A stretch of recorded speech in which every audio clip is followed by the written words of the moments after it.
where they, just a little path, a driveway from our land over to the new road.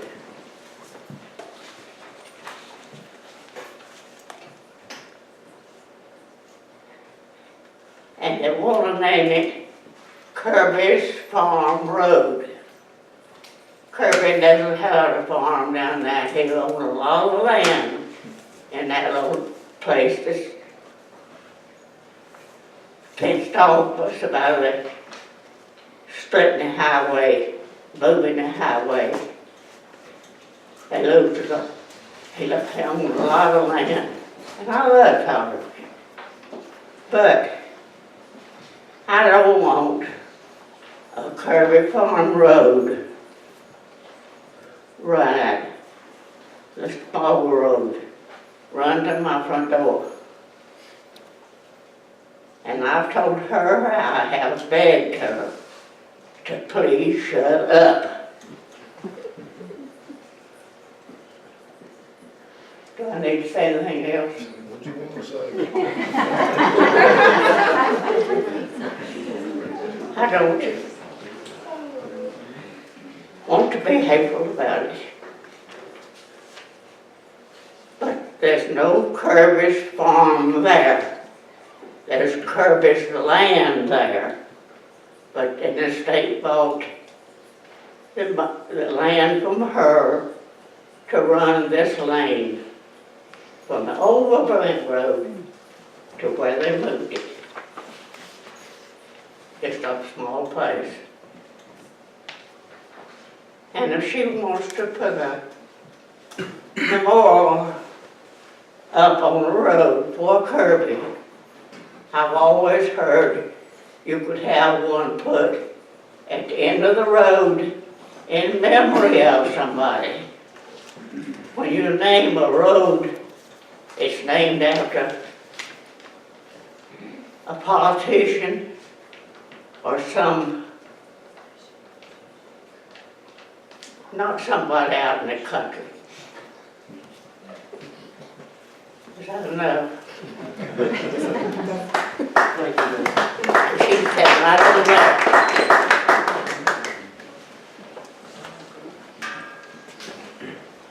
Okay, David, we Houston.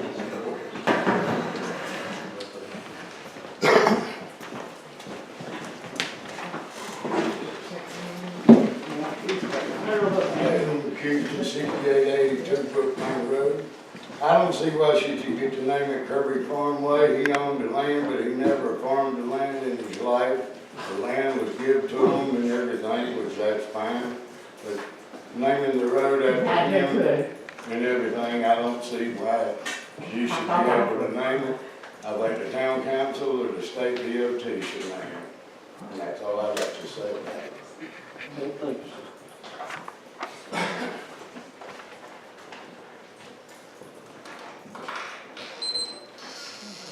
Vera Gardner.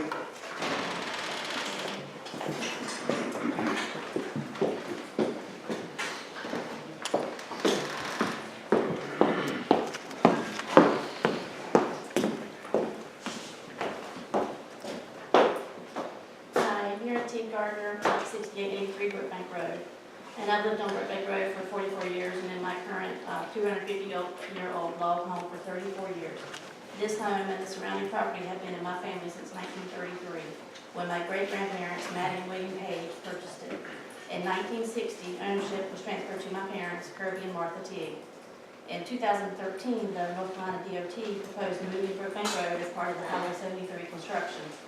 The entire project left 4 quadrants of land, or about 30 acres, with crossroads through the middle of the property, through the 65-acre property, and a connector road between Old Brookbank and existing Brookbank.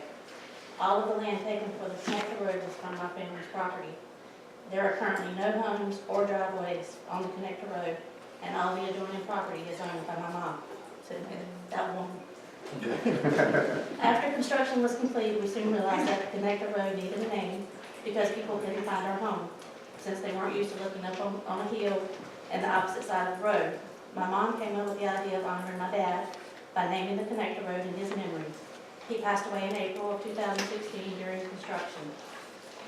Hence our request to the town for Kirby Farm Way. We are in the process of building an addition to our home so that it can be reoriented towards the connector road. And I hope to change my address to the physical address of Kirby's Farm Way and live there for the rest of my life. I respectfully ask the council to consider our request for Kirby's Farm Way in honor of my dad and his family's property. This road name truly has no direct effect on any of the surrounding property owners, as they will continue to have an address of Brookbank Way. Thank you.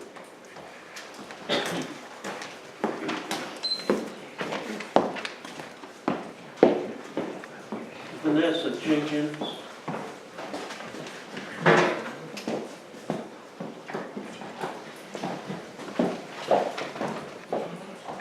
Thank you. My name is Vanessa P. Jenkins. I live at 105 Hunter Street in Apex. I drove an hour and 45 minutes today to be here so that all three sisters could be here with my mom, so that you could understand the importance of this about 1,000 feet of asphalt to our family. Other people who traverse this road should be no more important to them what the name of this road is than any other road in Guilford County. But it does mean a lot to us. All of the property that was taken for this, it's an access road to get between the two Brookbank roads. All of the property that was taken for this road was taken out of the farmland that my parents had owned, as my sister said, until 1960. I will not repeat everything. I know town council people have busy lives. You don't want to hear me say everything my sister did. But I really want to impress upon you how important it is to the four of us that my dad's name be incorporated into the name of that road. If we need to talk about a different name that uses the name Kirby, we're open to that. There are other streets in Guilford County that have Kirby in them. I think there's a Kirby Drive. So that's how we came up with the three-name road. So we're happy to negotiate something different with his name in it, but we are very passionate that the road have my father's name in it. Thank you. Thank you.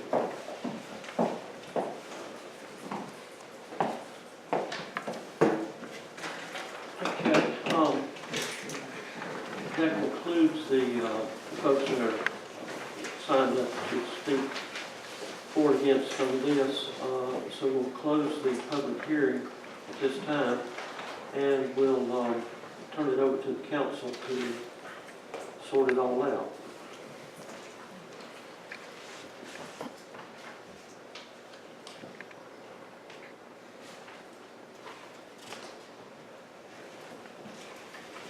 Okay, do it. Does the planner have anything need to mention on this? The process for renaming a road requires notification to the property owners that are adjacent to that road being named, and that was properly noticed. What the woman just said was true. There is already a Kirby Drive, so we had to add the name farm at the family's request. We were going to have to repeat it. All names have been vetted through emergency response, 911 addressing coordinators, and county planners. Okay, thank you. Just to add something about the diagram that you have, the portion of Remnant Road, although our property is not delineated on there, that is a town property that was left over from the construction that was associated with Armfield. It was the past side of Armfield Park. It was what we call the southern track. Off of Brookbank Road, we have the town owns a northern track and the southern track that's accessed by Remnant. And just to be clear what that is in between, that's a massive drainage area, that brown area in your map that comes under the new portion of Brookbank Road, which is quite a bit higher. And so the 3-road requirement is an NCDOT column. It was also, the project was vetted through them to determine that indeed it needed to be 3 separate roads. Because of that. Right.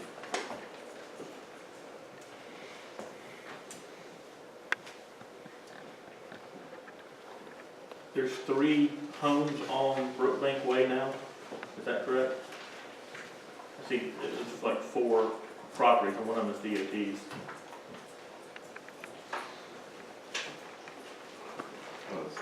I think there's actually 4 addresses off of Brookbank, that will be off of Brookbank Way.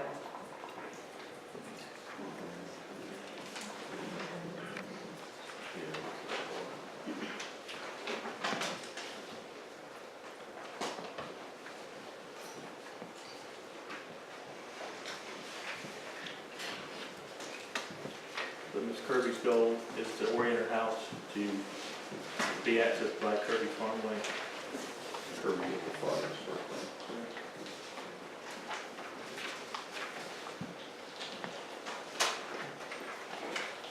I haven't, can I just have a question? We haven't really had anybody speak against or name change in the past. Were you aware that there was dissension among the family members? I knew there was initially dissension when we thought there was going to, that we're going to end up with just two road names. But after we created, everyone sort of had their choice. The one family on Brookbank really wanted to keep the name Brookbank in the road name, which was a little bit of a stretch for emergency response, but it was vetted and agreed upon. It was really important for them to keep the word Brookbank. And then the other family was... Who picked Brookbank Way? The McCustons, I guess, are the property owners that wanted to leave Brookbank as it is. And then the family whose property was given was named Kirby Farm. But no, I thought that it had been. That's worked fine, out. that's just what I wondered. So Yeah. the other question I had was, if there is a change, would we have to have an additional public hearing? Yes. I'm sorry. Yes, ma'am, absolutely. Yeah. Fine, that's what I We was have to thinking. re-advertise it with the appropriate, whatever the name is. But there's no real push to do it now.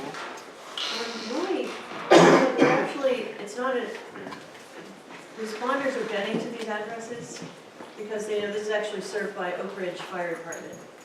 So, they all know of these properties and know what the situation is, but I'm really uncomfortable leaving it unnamed for too long because addresses are so automated today. And there's It'd be just easy to no miss automated. that block of houses, counting numbers, and Yeah. it'll be, because the next house is probably up past Banning. The next address, That's right. so that's a good, from Oak Ridge, that's a long way to be looking for addresses and realize you passed it and try to turn a fire truck around and get back number to it. So if we, from what I heard tonight, it sounded like they just didn't want the farm in there. Is that right, Mr. McHouston? Is it the farm, is it the word farm in the name that bothers you? She has problems hearing. Okay. Can I speak for her? I'm her daughter-in-law, Linda McHouston. And I live on Brookbank Road too. I live at 6880 Brookbank Road. My property joins my mother-in-law. And her problem with this was she feels that the road shouldn't be named after any one person. That the council should name the road. And because this is a family situation. The only one that actually lives on that area is Vera Gardner. Martha Teague lives down below us, on past the new highway. These other two don't live in the neighborhood at all. We're all 3 homes back there. So, none of us wanted it named Kirby's Farmway because it makes it sound like it's Kirby's Road. If it was named something besides Kirby's, it just sounds like it's still Kirby's land. And we oppose that.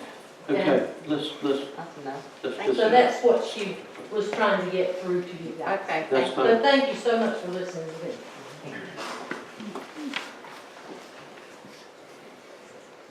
There's more to it, if I might just mention this, they just family, because the 911 and the fire departments have to make sure that there's no roads that are already named like this, so that they can know where to go if there is an emergency. So there is a little bit more going on here as far as how to name a road. I know, as a matter of fact, one time there was an issue with, I think it was when Henson Farms was going to change, wanted to change the road going down in there, and the fire department asked them to leave it like it was, because that's the way it was on the 911 records, much easier for them to get to if there was an emergency of some kind. So we got to keep that in mind, that there's not, that we can't just pick a name arbitrarily that would be a hazard to folks.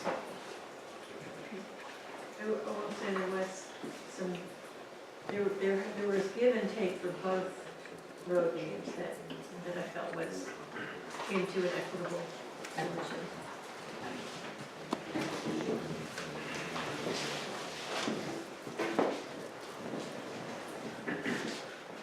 Well, one thing I've learned, that you can't please all of the people all of the time. I just want a safe place for that to be, and it, that was the question. You knew there was some things, and y'all chose these road names because there weren't any that were exactly like them. So is DOT signed off on this? Is this ready to be plugged in, or are they waiting for us to send the names in? They're waiting for you to approve the names, and then I'll forward them to them, and they'll be able to plug them in. Plus, I'll distribute a change of address for every individual address on all of the roads, so that if that gets through a 911 distribution, post office, there's a very long distribution that gets changes of road name and address.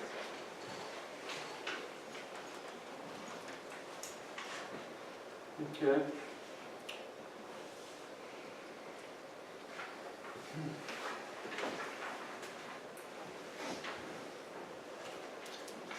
And Brookbank Way was the Brookbank Road. No, Brookbank Way. That was the pick of the other family. Correct. It was, and at first I had to ask them to choose a different name, and it was really important for them to keep Brookbank, so I vetted it through, like I said, through emergency responders, and there are, because of the word way, there are other roads in the county where there's a road name, and then that same road name way, so there's somewhat of a precedent. Right.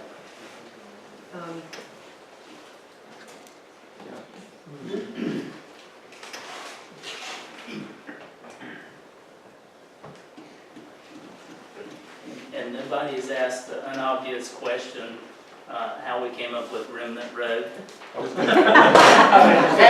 just so bad, I didn't need to ask. So there's more to the story. I want to tell you quickly, just for the record. So this was all part of Armfield. Armfield was named after Mr. Armfield, who was the CEO of Armtex, a fabric company. Well, in the fabric world, remnants are what are left over. So it's not just remnant road left over from DOT's project, but it's a nod to Mr. Armfield and that property. That's interesting. That was worth it. I knew there had to be a story.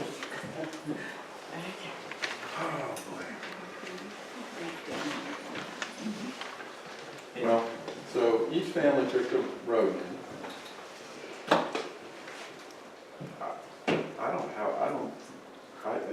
I'm surprised at the anxiety of going to this road.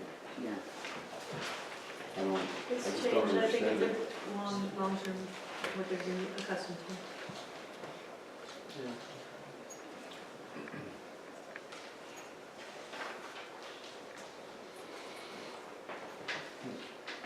Both families got to pick, and both families feel the same way.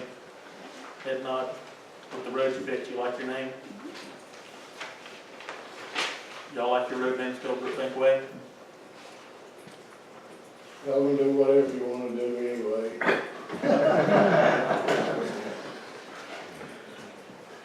Okay, we have a motion. There's two roads and each family picked the road name, and I understand there's a little bit of animosity, and I do feel for each family, and I hate that. Because of my 2 short years on council, I've never had anybody speak against a road being renamed, but, I'll make a motion, please, that we, request the DOT to rename all 3 names, and in keeping both families could get to pick a name. Okay, motion by Mr. Walker, second. I'll second. Second by Mr. O'Day. Further discussion? All in favor, raise your hands. Okay, all opposed? Okay, 3-1. Motion passes.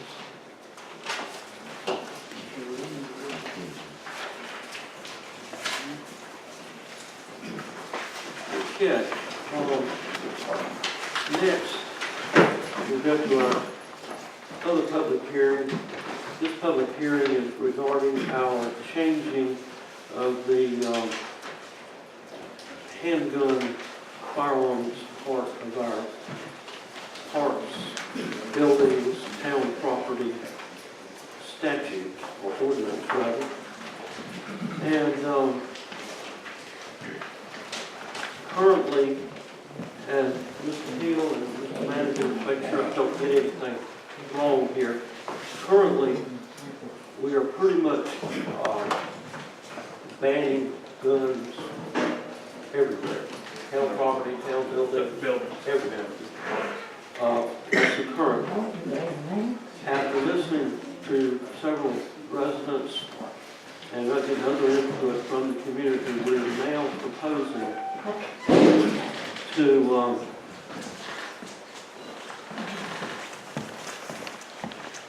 wait a minute. It's okay.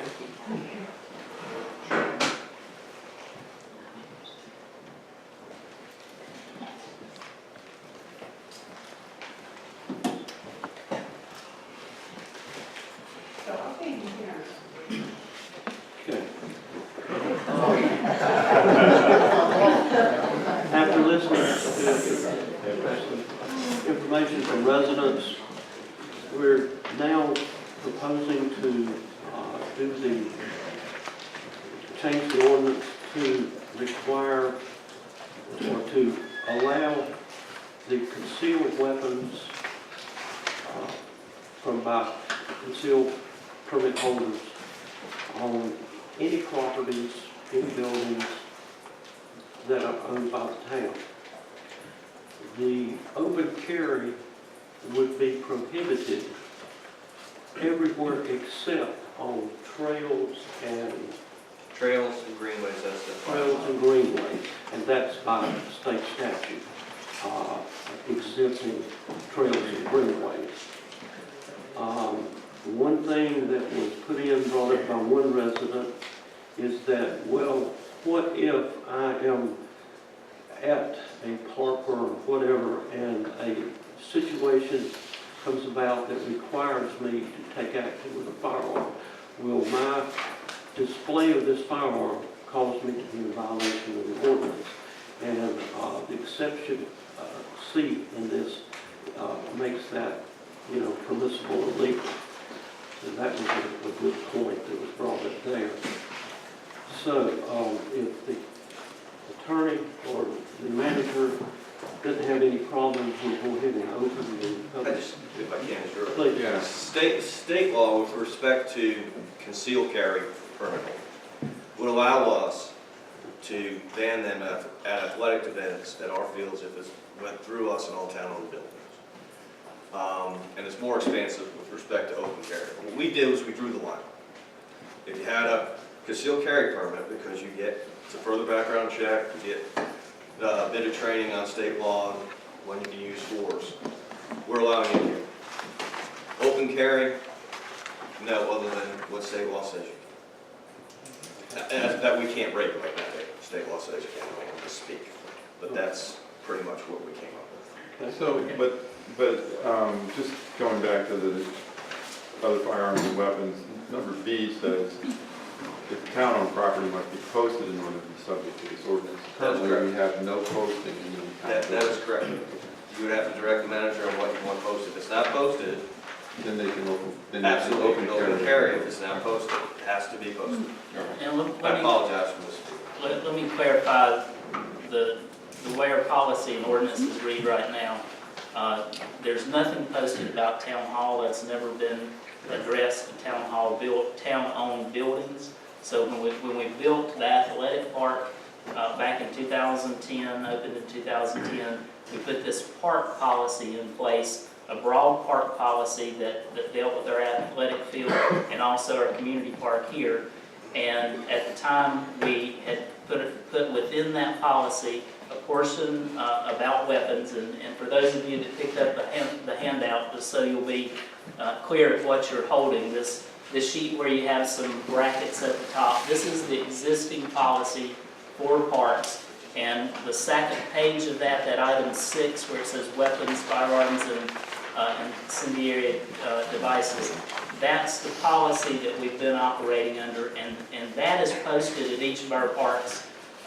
It references no firearms and this ordinance. And so what's being proposed here is, as the attached ordinance to that, as drafted by the attorney, is some modification to that. So if you go forward with council and you adopt the draft, or even if you modify the draft, we'll also, I'm going to ask you to put some language, and I drafted that for you on the agenda sheet, just in that portion 6 to say, basically the existing park policies stand, but if you adopt something differently that's a standalone policy, when you get to that section, it will see the separate firearms and weapons ordinance. So we'll have two that coexist side by side, but at least they'll be consistent with the parks unless you make changes to that in your deliberation. We strike the language regarding firearms, that's correct. I think, doesn't 6 go away? Don't we strike that? Yeah, that's what I'm saying. It And gets, but replace it it with gets an ordinance right now. replaced. Or you could strike it altogether and renumber it, either way you want to do it. So, Okay. All right, we're going to open the public hearing. I'll call the name, if the speakers would please come forward, state your name, your address, and you have 3 minutes. And the public hearing is open at this time. Douglas Cornelius. Good evening, Douglas Cornelius, 5405 Chestnut Ridge Drive, Summerfield. In October of 2016, I wrote to council urging you to remove the no firearms allowed sign at the athletic park. Over a year later, they're still standing. With the recent election, I feel it's important to review with you and the new members what I expressed to the council in January before I address the proposed ordinance. I believe that Summerfield can and should correct a wrong by removing the infringement signs at all locations within the town and possibly proposed signs. A criminal will never follow a sign. Allow its law-abiding citizens a God-given natural right of self-protection, not just in locations that you choose. As a town council member, how would you feel if the unthinkable happened in our town and you voted to prevent a law-abiding citizen the chance of protecting their fellow citizens or their family members? Is this not a moral issue? It's not the firearm that causes the unthinkable, it's the criminal operator. I couldn't help but notice that the town seal and the reading of the motto at the meetings, Friends of Liberty. Let's keep that at heart when amending this ordinance. The firearm is only a tool of liberty. Now, addressing the proposed ordinance, What about visitors that possess a CCW from a neighboring state? Section 3BB allows only North Carolina permits. How about visitors from neighboring towns that are unaware of our ordinances? If a visitor lived in Winston-Salem and saw a sign that stated no firearms, they're going to follow the state law, not a city ordinance. They don't have the time to research Summerfield ordinance. What if a CCW firearm is accidentally exposed from a jacket blowing open in the wind, or from an individual that bends over and a firearm is exposed? If a citizen observes such an incident and reports it, that CCW permit holder could become a criminal. One other thing that's very confusing to me is in section 5 of the ordinance. It states it's a violation to conceal carry. So what is the meaning of section 5? It appears to me that it erases all the previous sections. Are you trying to convey that it would be a violation if a non-permitted concealed carrier of handguns, which is already against law? Okay, your time is up. The state laws are confusing enough. Let's not add more confusion to Summerfield. Just remove the infringing signs. Thank you.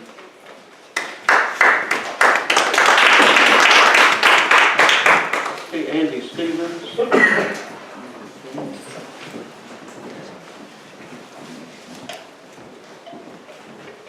Good evening. My remarks will be just a tad over 3 minutes, but it is one page and it is a prepared statement. Good evening, Mayor and members of the Town Council. My name is Andy Stevens and I live in Stokes County, North Carolina. I'm a life member of Grassroots North Carolina and I'm GRNC's Director of Local Government Affairs. I represent our thousands of members, including many who live here and around the Summerfield area and similar like-minded people across this great state of ours. Last April, we first learned that this council wanted to finally correct a long non-compliant ordinance. I cautioned you then that there was no such thing as a dangerous weapon, only dangerous people. That remains true today. Recent tragic events remind us that gun-free zones are not gun-free. Despite the illusion of safety, the reality remains that these are merely target-rich environments where society's sociopaths and today's terrorists possess free rein to murder the innocent. We recall the horror of Las Vegas and more recently the church slaughter that just took place in Texas. What did we learn from these events? We learned once again it takes a good man with a gun to stop a bad man with a gun. We learned that law enforcement responds within minutes when decisive action requires seconds.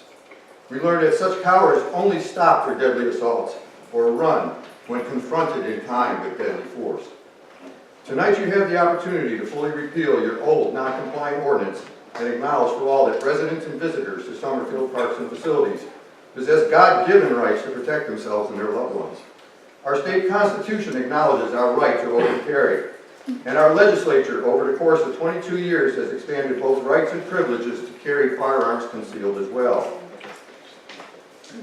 Concealed carry permit holders issued by local sheriffs now total nearly 500,000 in our state, and lawful firearms